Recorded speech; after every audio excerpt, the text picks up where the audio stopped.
Welcome to Talking Trash, and today we're going to talk composting. So what a great thing to do. Spring is finally here, and we can get rid of trash in a different way, at least organic trash in a different way. We have talked about composting in previous sessions that we've done here. Today we've talked about it more, but today we're actually going to do it. You ready for some composting 102 instead of 101? All right, so basically what you need is a compost bin. And what we have here is bins that we have for sale. And this is called an earth machine, but you can use any bin. You can use 4 pallets wired together. You can use a bin system that just 3 sides. Wherever, look it up online. There's lots of different suggestions. You can buy one that tumbles. This one has been a real popular one for us. So should we do our first ingredient? Let's do our first ingredient. I'm just going to take the lid off, and I left the front door open so you could kind of see it hit to the bottom.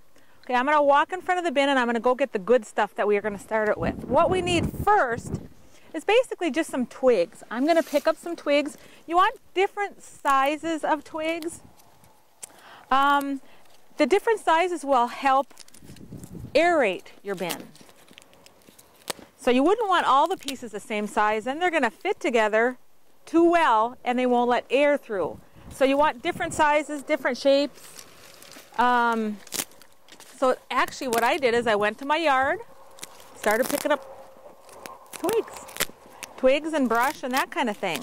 This is, and you need quite, depending on how big your bin is, you need quite a bit on the bottom. That'll just help airflow better up into your bin. The RAYNA is going to take a little shot there, and obviously I need more twigs, but you get the idea here. It just kind of helps everything set on top to begin with, so air can flow up, and the air is a real big deal with composting. You need that to help your compost cook. So let's pretend that, oh, I guess I better do some more. Anyway, you get the drift. You get these twigs in there. Then it's real simple recipe,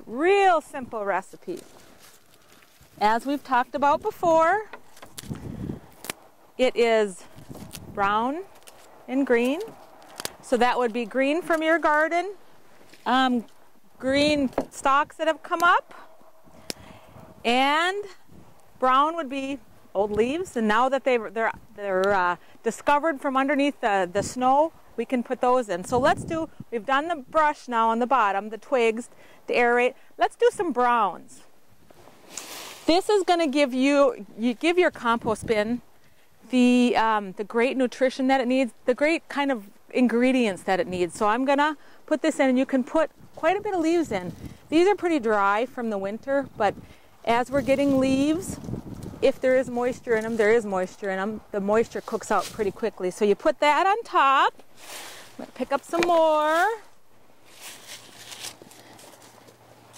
And you can do that whether they're mulched or not. So that's our brown.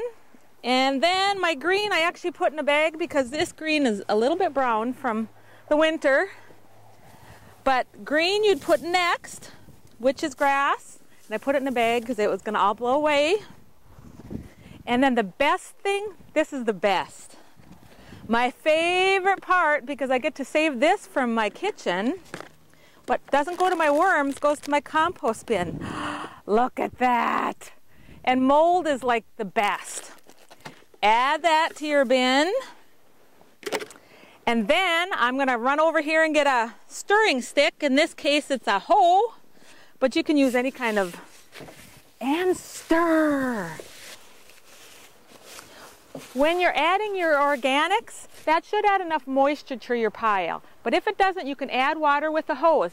Your pile should be like a damp sponge. And don't worry about the layers of green and brown. Once you start adding stuff and you stir, they're going to be mixed anyway. So if you add green, green, brown, green, you just need some brown and some green. Have fun composting.